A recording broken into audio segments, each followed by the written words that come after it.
What's crack-a-lackin'? Welcome in to My Mind is a Weapon Fantasy Football Show. Welcome into episode 105, everybody. I am your host, SleezBall. Today's episode, we are going to try and tackle the impossible with the stardom, sit-em, tight ends heading into week 7. Make sure you have the Cowboys and the Bears out there on a bye. So Cole Kmet, Jake Ferguson, make sure they're out of your rosters, guys.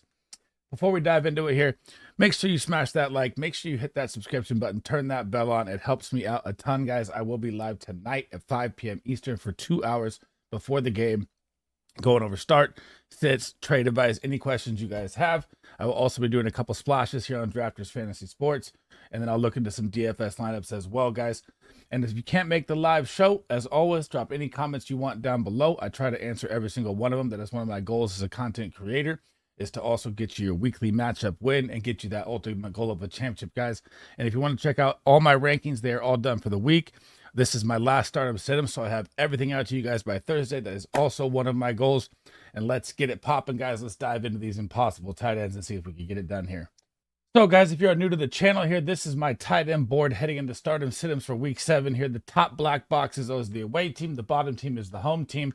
And if you're not new, you know I do this shout out every single time for my stardom sit-em videos because my co-host, Big Draft Energy, sends me tons of information behind the scenes that help me out and help me decide how to do my videos and information-wise. And it takes one click, guys. Both his links are in the description for his YouTube and his Twitter. Make sure you check him out. My guy is an absolute genius.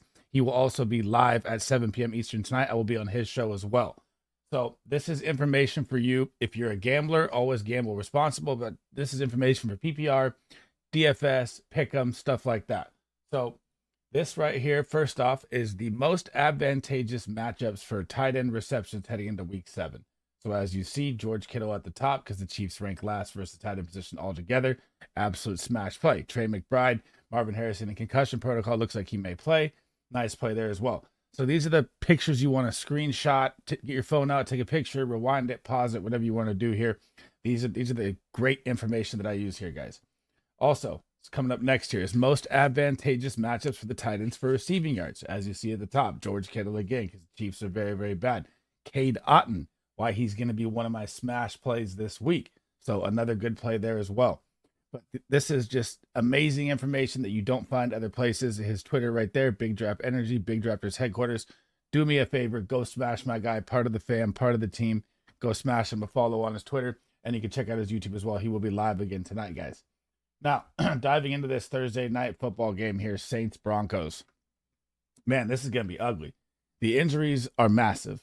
So you have Patrick Surtain out for the number 1 lockdown corner for the Denver's defense. You have Chris Olave out with a concussion. You have Rashid Shaheed with a meniscus. Looks like his season possibly could be over. We're waiting on the update. Taysom Hill is also out, guys, so I can pull him up right now and just pull him out. Still has the rib injury, is not out there playing. And it's just going to be one of those ugly ground and pound run games here. So, but there is a little sneaky play here, guys, if you need. So when I'm pulling up the Broncos, there's no point to put any Broncos tight ends for the rest of the year. I don't know what the hell Sean Payton is doing. Greg Dulcich was one of my high sleepers going into the year. Very athletic tight end specimen out of UCLA. Was second on the tight end award coming out of college. And for some reason had a great rookie season and is just not being used. And they just don't use their tight ends. So I'm not ever going to even talk about the Broncos tight ends. I'm not even going to read you the Saints defensive stats versus the tight end because it's not even worth it. They don't use the tight ends in Denver. Now, onto the Juwan Johnson side here. This is a little sneaky play here because you have Taysom Hill out.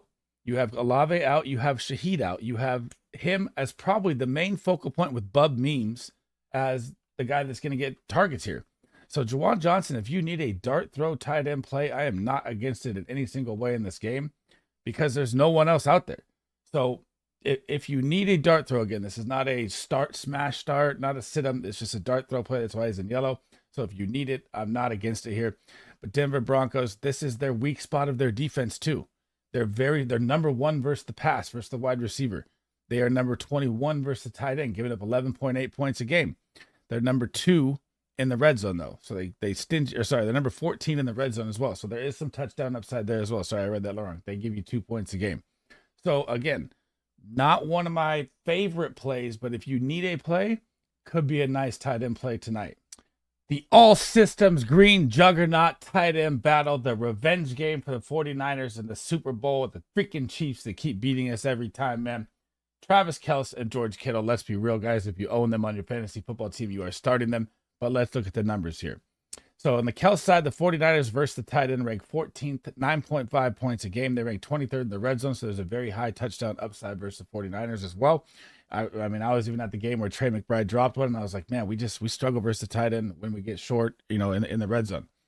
We also give up 33 points a game. I say I'm a Niner fan. Obviously, behind me, there's Niner stuff everywhere. Now, George Kittle side. This is your tight end one of the week. 100%. I did put Sam Laporta as my tight end one in my video because I think the shootout game is going to be possible more points for a breakout for him. But matchup wise, this should be your number one tight end. Kansas City Chiefs guys ranked dead last in the NFL versus the tight end, 32nd, giving up 18 points a game. In the red zone, they get a little stingier. They rank 13th, but they give up 81 yards a game to the tight end position. George Kittle is going to absolutely feast in this game. And when I say 81, you think it's like 81 yards. Let me break this down a different way here. Second most yards given up in the NFL is the Baltimore Ravens at 72. And then after that, so you drop from 81 to 72, that's 9 yards a game average, which is a lot. Underneath that, there's no team at 55. So that's how bad these two defenses are versus the tight end, the Ravens and the Chiefs. And this is going to be George Kittle, diddle down the middle all game here. He's going to absolutely smash the Chiefs. The 51.5 point spread game in Las Vegas. The Seattle Seahawks at 3-3 are headed in to face the 4-2 red hot Atlanta Falcons here, guys. And Noah Fant to me is just irrelevant in fantasy football. But if you need he had a decent game last week, but the matchup was there for it. Against the Atlanta Falcons, guys, the tight end, they rank 8th.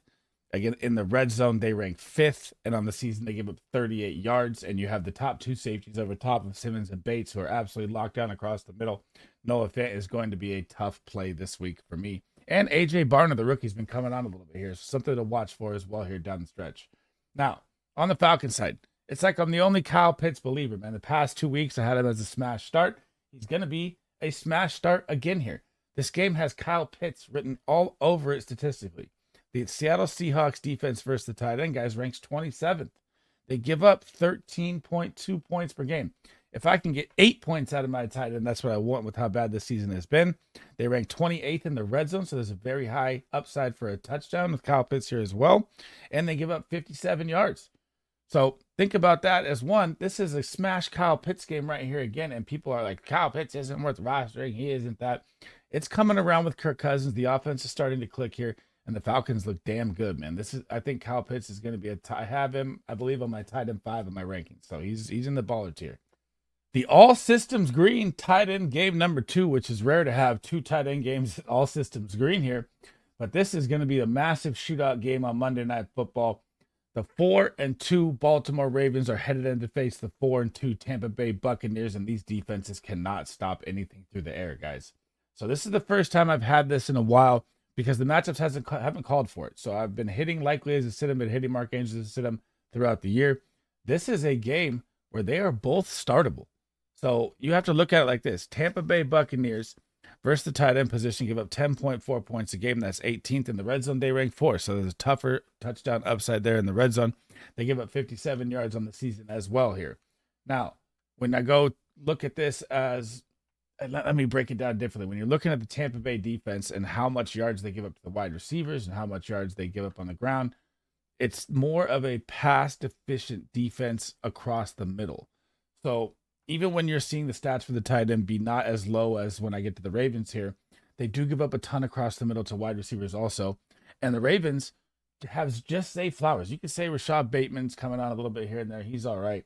But this is going to be a game that lives across the middle versus the Tampa Bay Buccaneers. And I'm going to say that they're both startable this week. And it's crazy. I haven't done this since week 2. So, I mean, this is a new thing for me here. I'm going to go with they're both startable tight ends this week with how bad the tight end position has been. Now, on to the Buccaneers side. This is going to be on my smash start video probably tomorrow morning. I picked 2 players from each position outside the top 10 at their position, and I call them the smash starts. And Kate Otten, this matchup is pure gold, guys. The Baltimore Ravens. Ranked 28th versus tight end, giving up 13.4 in the red zone. Of course, they stingy up there because their front seven is so nasty versus the run, so they can block it in when it gets small and gets tight in the red zone. So they're 10th in the red zone, but they give up 72.7 yards to the tight end position. So both these defenses, their weak spot is living across the middle. And where do tight ends live? They live across the middle. So I love all three of these tight ends. K-Dotton will be on my smash play this week, and you can start every single one of these tight ends with confidence this week. Another 51.5 point Las Vegas over-under spread game is here. The Washington Commanders are hosting the Carolina Panthers. And when I look at the Carolina side, man, it's just, God, I love Jatavion Sanders coming out of Texas. I was super high on him. But when you're in Dave Canales' system, they just don't use tight ends. So, I mean, you could look at last year. He was the offensive coordinator of the Tampa Bay Buccaneers. K-Dotton was 97% snap share used last year and just wasn't part of the offense. So, I know Jatavion Sanders got a couple targets here and there, a couple games here, but he's never startable. It's just, and you get the Commanders defense. This is the Washington Commanders defense strength is versus the tight end. Everything else they're terrible at. So they're 10th versus the tight end. They're 24th in the red zone. So there is a touchdown upside for Sanders, but I don't see that happening at all because they don't even use them. And they give up 35 yards a game. Now, on to the Commanders side here. Zach Ertz is always a startable floor play tight end. Drives me nuts. I want to see Ben Sinnott out there so bad. That's why I put his name out there. I mean, if any injury, which Ertz is 36 years old, man, any injury happens to him, this will be a waiver one pickup worth tons of fab, guys. So if you even have like an open spot on your bench right now, this is a definite great stash tight end play right here because they have no other wide receivers besides Terry McLaurin. Now, when you look at the Carolina Panthers defense here, which is the fantasy football pot of gold, right? They don't stop anything. Pass, run, no matter what it is. Carolina Panthers ranked 23rd versus tight end. They gave up 12 points. So easy play right there for Zach Ertz. That's what you want from a tight end is about 7 to 8. So in the red zone, they also ranked 21st. So the touchdown upside is there, and they give up 53 yards. So Zach Ertz, with the way he's getting targeted, with the way he's becoming Jaden Daniels' security blanket, he's a startable tight end for me this week. The Cleveland Browns are hosting the Cincinnati Bengals, who are 2-4. The Browns are 1-5. It looks like the season may be over for them. The Bengals need to get this win. They got to get back on track, get back to 500, and get back in the hunt. Now, on the Bengals side, it is a no-brainer. You never really start tight ends against the Cleveland Browns. This is their absolute strength. They are number 6 versus the tight end, number 3 in the red zone, and allow 40 yards on the season. And when I say that, you have to think about it also like the Cleveland Browns defense is out there grinding. Their offense never moves the ball. They never help them. They don't get any rest. And this defense was a number 1 defense coming into the season. And they're just falling down in the rankings because they're always out there. They're gassed. And they're getting gashed for big plays. Now, I put Eric All above Mike Gesicki because, man, Eric All, just give him the job over Gesicki and he's going to explode. He looks so much more explosive. He looks better. But again, they're still splitting and it goes up and down with snap share. So it's still that kind of right there. But something to keep your eye on with him. On to the Browns side. This is all systems go David Njoku. They trade Amari Cooper away. You have Jerry Jeudy, who you know is just a guy, according to Steve Smith, right? Now, this comes down to Deshaun Watson, right? Who's still the starter. I don't know why. I just think they want to eat that $300 million contract to the face and just not say they messed up, which is crazy. It's time to let him go. He's not engaged. You watch the games, he doesn't even care about football. It seems very weird to me that he's still starting. But this matchup is gold, right? So the Bengals ranked 24th versus the tight end, giving up 12 points a game. They rank 30th in the red zone, so a touchdown upside is 100% there. And they give up 46.2 yards per game. And there's no Amari Cooper. So this is going to be a David Njoku smash game here. Just Deshaun Watson just makes me nervous. I would have put him in like the top 5 ballers here in this game, but I just don't trust Deshaun. And I mean, you're still starting Njoku, but it's just going to be one of those Watson or not, you know, that's the problem here. The Philadelphia Eagles at 3-2 are headed into the 2-4 Giants for a division rivalry matchup and the best revenge game in a long time. They should have put this on like Monday Night Football, man. I cannot wait to see Saquon to forever Barkley just go ham on the New York Giants. But Dallas Goedert's side, so has a hamstring injury, didn't practice yesterday. Pay attention to the updates. It could be Cal Katera or the tight end behind him. Either way, if you watch my wide receiver video or QB video, I'm kind of staying away from the Eagles players in this game. This is going to be a full force feed Saquon Barkley game. Could they possibly catch a touchdown to save the day? Maybe, but I don't feel comfortable starting him like that. I think Saquon's going to see 30 touches and start 200 freaking yards and 3 touchdowns. I think it's going to be one of those aberration games for Saquon Barkley. So I don't even like starting Dallas Goedert if I have him. But if we want to look at the New York Giants numbers versus the tight end, right? So they're top 9. They're number 9 versus tight end. They give up 8.5 points. They're number 7 in the red zone. So very low touchdown upside there for Goddard. And they give up 40 yards. So nothing really special here either way, even if it's a high flying shootout game. The Giants are good versus the tight end. Heading to the Giants side, a guy that you should be keeping your eye out on. I've been saying this for like 5 weeks now in my videos, is Theo Johnson. The rookie out of Penn State is getting the top 5 snap share in the NFL at tight end. It's just the connection with Danny Dimes hasn't been there. He's gotten a couple catches here over the past couple games, but nothing special. But he is a very athletic tight end that just needs to get more involved. And now that Neighbor's back, it's going to be even worse.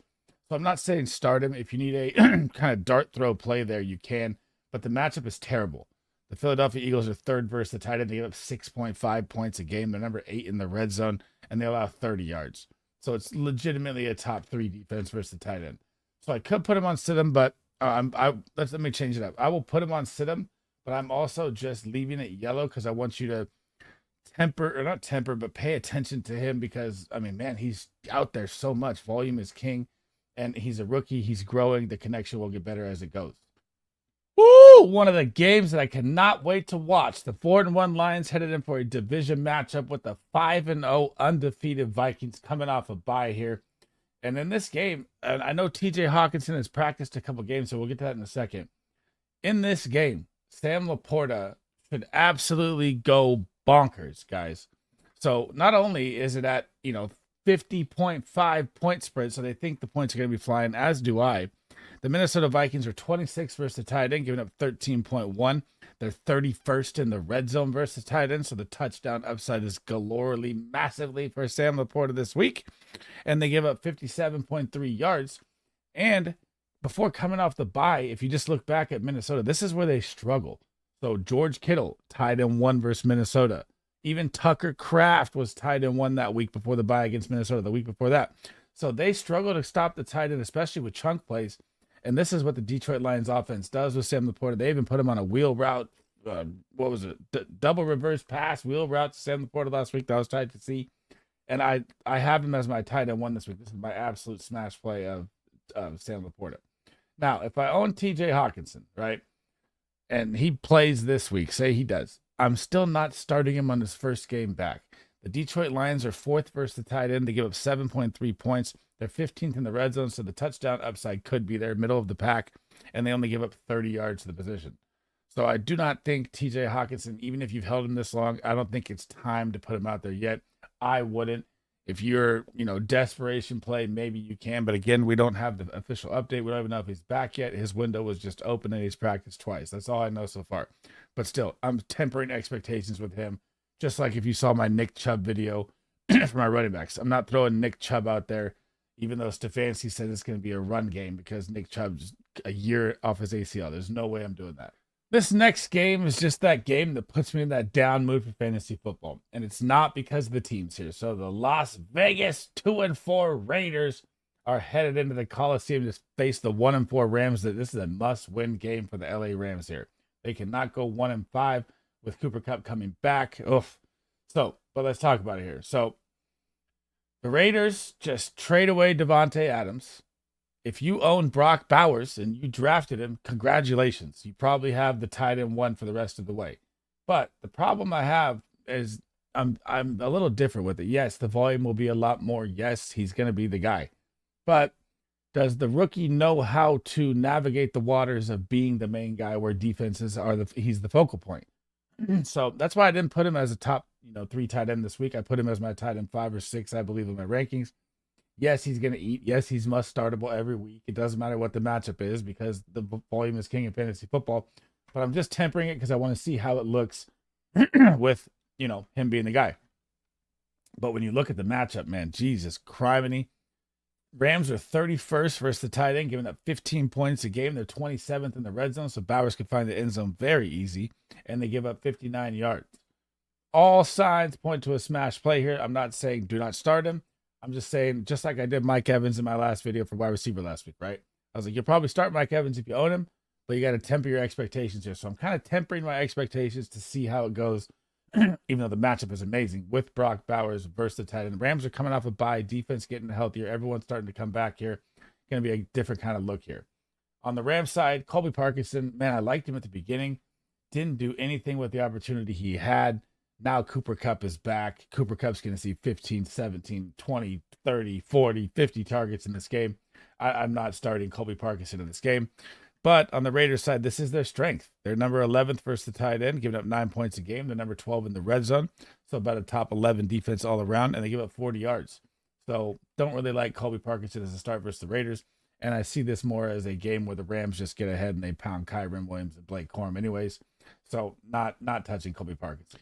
Speaking of games that put you in a bad mood, God, I don't believe that this happened. The New York Jets are 2-4, headed in to face the 4-2 Steelers, led by Russell Wilson after Justin Fields almost was 6-0 and a couple bad plays by the defense or a couple bad balls. They could be undefeated. I'm blown away by this.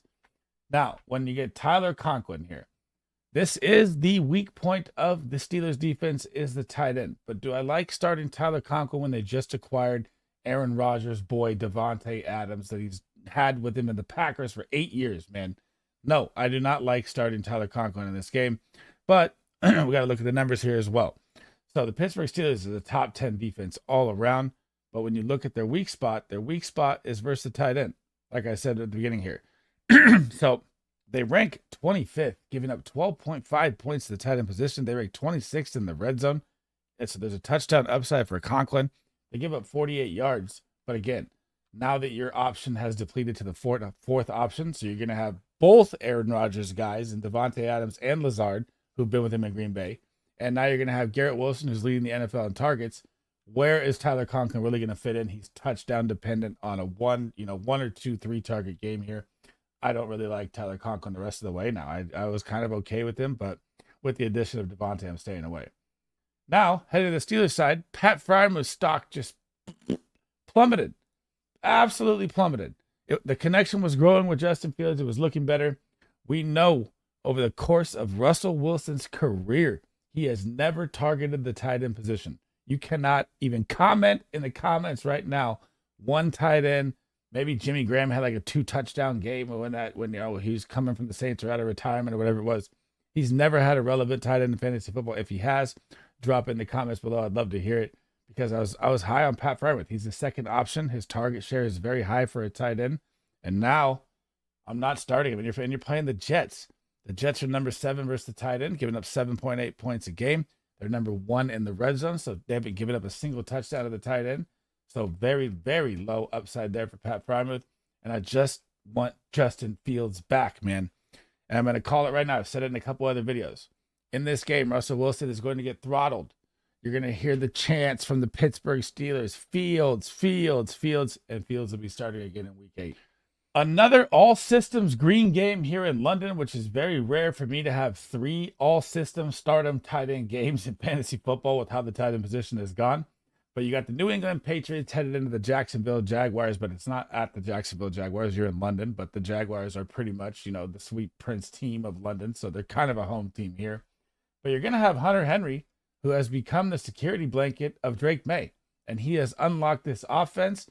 And with every matchup I look at here, with how much the Patriots are probably still going to be playing from behind, Hunter Henry is a great asset to have now in fantasy football. If you can trade for him for cheap, I would try to.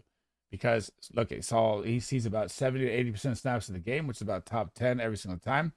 He got 5 targets last week, 41 yards and a touchdown, and he was still out there in garbage time, which is what you want to see. They paid this guy $30 million for a 3-year contract to be this, and he's going to be this guy the rest of the way. And you get the Jacksonville Jaguars. The Jacksonville Jaguars defense ranks 19th versus tight end on the season, giving up 11.7 points per game. They rank 29th in the red zone. There's a very high touchdown upside here for Hunter Henry in this game, and they give up 42 yards. And this is going to be a high-scoring game, I feel like, for some reason in London in this game. The Jacksonville Jaguars defense is bad across the board, and I like Hunter Henry as a very, very good start this week. On to the Jaguars side, Evan Ingram. just decides to come back off injury and just go absolutely nuclear in his first game back in London again. So he's back on the same turf he just played on. Just saw 10 targets, 10 receptions, 100 yards. What? On your first game back, that was absolutely nuts to me. He gets the New England Patriots defense. They rank 16th versus the tight end, giving up 10 points a game. So right there, he's already a smash start. They give up 16th, or they rank 16th in the red zone. So the touchdown upside is middle of the tier. And they give up 45.8 yards per game to the tight end position. And Evan Ingram, it doesn't matter. He's Trevor Lawrence's guy. Absolute smash start here for both these tight ends in this game. Man, the NFL just gave us great matchups in week 7. Dude, this game I cannot wait to see either. The 5-1 Houston Texans are headed into Lambeau Field to take on the 4-2 Green Bay Packers. And for the first time all year long, I was out on Dalton Schultz. I didn't like him because of the target share. I didn't like him at draft capital. That was all correct. This is the first game of the year where Dalton Schultz is a startable tight end. To me, people tried to tell me that last week. I didn't buy it. Not at all. In this game, this is going to be an absolute smash Dalton Schultz Tank Dell game. Let me tell you why here. The Green Bay Packers versus the tight end guys ranked 30th. Third worst in the NFL. 13.8 points to the tight end position. 22nd in the red zone. So touchdown upside very high for Dalton Schultz in this game. They give up 57 yards to the tight end position. Now, why do I like Tank Dell and Dalton Schultz more than Stephon Diggs? Is because he's going to get Jair Alexander. So Jair Alexander is a lockdown shadow corner. And I said the same thing about Chris Gonzalez last week versus Diggs, but he kind of beat him on an end zone slant. So, kudos to him on that. I missed on that. You got to take that one. You got to take the misses with the hits. And I just feel like Dalton Schultz is going to be the play in this game when you have Tank Dell going all the way over the top, pretty much. That's his go-to forte in his repertoire of his routes. You're going to have Stephon Diggs, the short intermediate guy that they're going to be covering. And the middle of the field is going to be owned by Dalton Schultz in this game. And I like him as a top 10 tight end play this week. On to the Packers side here. Tucker Kraft. Everyone said to start him last week. Guess who didn't? I did not. I had him red last week, and I'm putting him red again. I mean, when you had Tucker Kraft, you should have sold high while you could. And I know that he's still a good tight end. I'm not saying that. But Tucker Kraft is now, every wide receiver is back. Now you have all the target share problems. So he popped off in those games when there was no Christian Watson. There was no Romeo Dobbs. Dontavian Wicks was hurt. So, I mean, now you have everyone back out there, and look what happens. He kind of ghosts away. And this is a terrible matchup for Tucker Kraft here. Do not start this guy this week. This is a must-sit for me. Texans are number 2 in the NFL versus tight end, giving up 6 points a game. And that's the whole tight end position in total. They're number 18 in the red zone, so kind of a touchdown upside there.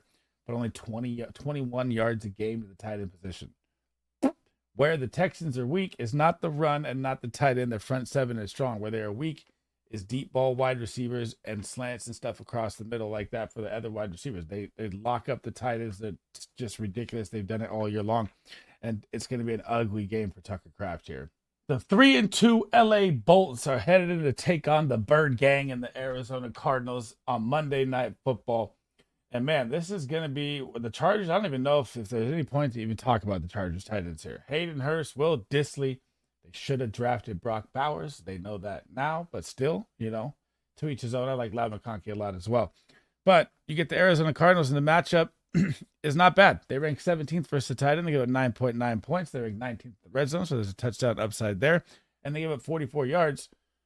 But these guys are both on your waiver wire. There's no need to talk about this unless you're taking a pick-em DFS shot or something on them for cheap. You're not starting these guys even in a 4-flex super deep league. So, I mean, the tight end situation for the Chargers is just shot this year, guys.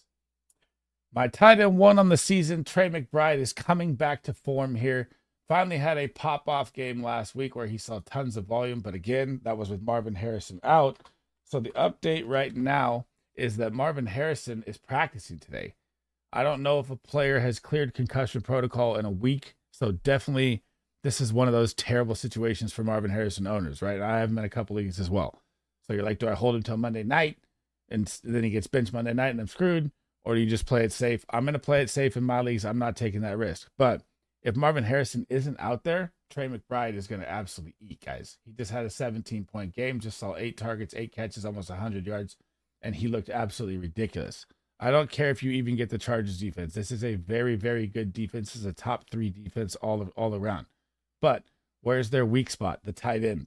They rank 22nd versus the tight end, giving up 12 points a game. They do rank number 1 in the red zone with 0 touchdowns allowed to the tight end and 0 points as well. So they really lock up the red zone. So very low touchdown upside here for Trey McBride. But they also give up 54 yards. But volume is king. And if there's no Marvin Harrison, we've seen Greg Dortch and Michael Wilson. I was a lot higher on them. I was wrong so far. They have not panned out like I thought they would. I thought it'd be a more high-flying offense. Trey McBride is going to absolutely feast in this game, though. The Tennessee Titans and their amazing high-flying powered offense that is terrible offense that's been ran by Will Levis. Nothing is working for them. You're probably going to see Mason Rudolph at halftime in this game. So if you have Will Levis in like a super flex, definitely get him out of your lineup. That's 100%. Now, the game is only 40.5 points between the two of them. I don't even know the last time the Titans have even hit a 30-point game in the NFL in a minute here. But in this game, you get the Buffalo Bills. Am I really going to start Chig Okonkwo in this game? No, you are not. There's nothing to talk about there at all. When I go scroll down here, I'm looking at, let me pull up my notes. I passed the Buffalo Bills. Hang on. I got to write out all these notes for these. They rank 13th versus the tight end, 9.3. They rank 17th in the red zone, so the touchdown upside is there, but I'm not buying any single piece of the Tennessee Titans. This is a Tony Pollard game, and that is it for me. On to the Kincaid side here. Now, this one you want to listen to, I'm going to break down a little differently here. Tennessee Titans are number 1 versus tight end, right? They are 5.2 points per game. They rank number 9 in the red zone, and they give up 24 yards of position. Their pass defense is very, very good. I don't love Dalton Kincaid as a smash start this week. I think it's going to be more of a run game here with James Cook and Ray Davis. They just blow him out of the water. But if you have Kincaid, you're starting him, right? That's the problem. I'm just saying temper your expectations. I don't think a big game is coming here for Dalton Kincaid in this game. This is not a pass game for the Buffalo Bills, even though I know they acquired Amari Cooper. He's going to draw Snead. That could help out a little bit for Kincaid, but it does not. Every time Snead guards one, they lock up every tight end as well. So this is going to be a Ray Davis, James Cook game, but I'm still starting Kincaid if I have him. I just don't love it. Last but not least, my sleeper call of the week at tight end is saved for the end here, guys. And you're going to think it's crazy, but it's going to hit, and watch. So the Indianapolis Colts are taking on the Miami Dolphins this week. Dolphins coming off a bye. They need Tua. They got the big win with Tyler Huntley. Now, Jonnu Smith is going to be a start tight end for me this week. Why? Well, last week what happened, or before the bye when they hit the New England Patriots, right? He scored 11 fantasy points. He saw 8 targets. Tyler Huntley was using him as a security blanket. Now you have a bye. You have another week with Huntley. You have a little more snap share coming for Jonnu Smith. He's learning the system more and more, and he's going to be used in this game. And the Indianapolis Colts guys are terrible versus the tight end. They rank 29th. They give up 13.5 points per game. They rank dead last in the red zone versus the tight end, so the touchdown upside is there for Jonnu Smith, and they give up 46.2 yards per game to the tight end position. And you have Tyler Huntley. You're going to have Tyreek Hill. You're going to have Jalen Waddle taking the outside. Tyler Huntley's going to use a security blanket, and I think Jonnu Smith is going to be a very, very good play at tight end this week. I absolutely love it. I'm going to put in a ton of DFS. I'm going to put in a ton of pick'ems, and that's just me. You can tailor at your own risk, but I love him as a start this week. I know it's sketch, but I like it a lot. All the signs point to it being a great play. Now, Colts side. This is like talking about the Broncos. This is like talking about the Chargers. We don't need to talk about the tight ends. I'm not even going to talk about the Dolphins defense, but I'll tell you the Dolphins are number 4 versus the tight end on the season. So you're not starting any of them anyways, either way you look at it. And man, they need Jelani Woods back out there, man. He keeps getting hurt back-to-back years, and their tight end position is just shot. That is the end of the episode, guys. Thanks for rocking with me today. That is going to be my last video of the day. I got all of my rankings out. All of my stardom sit-ems are out for you guys. That is one of my goals by Thursday. Sorry I was a little late this week, man. It was a hectic, different week. Usually I have it out earlier. But so before we head out, guys, I got to throw a shout out to Big Draft Energy. Remember, I used all his information for tweets, receptions, touchdowns, everything like that to help me decide start sits, to help me plays to make. Click that link. I drop it in the description there for him. Takes 1 second. Smash my guy's sub. Turn that bell on. He will be live tonight. I'll be on his show as well at 7 p.m. Eastern. We'll be covering every pick'em that we like, every single matchup before kickoff here. trying to help you guys with any questions you guys have. I will also be live at 5 p.m. Eastern here. So I'll be live in literally 2 hours right now. I'm going to hit the gym right now. Thank you guys again for all the support, man. 105 episodes has been absolutely amazing. And you guys are just unreal, man. All the comments, all the love, all the subscriptions, all the subs across all platforms, Apple, Spotify, YouTube. I cannot thank you guys enough. Now, tomorrow, I will get my smash plays out, which are my top 10. Sorry, not top 10. Outside the top 10 overall players at each position. I'll give you 2 smash plays outside of the top 10. So I don't want to just give you a smash play that's a superstar. That just doesn't sound right to me. And then I'm going to give you my sleeper plays. That's probably going to come either tomorrow morning or Saturday. And that will be players that are outside the top 40 at their position that I think you could plug and play into your lineups this week, guys. And I hope to see you guys in the stream, man. I'll be live in 2 hours. SleezBall out.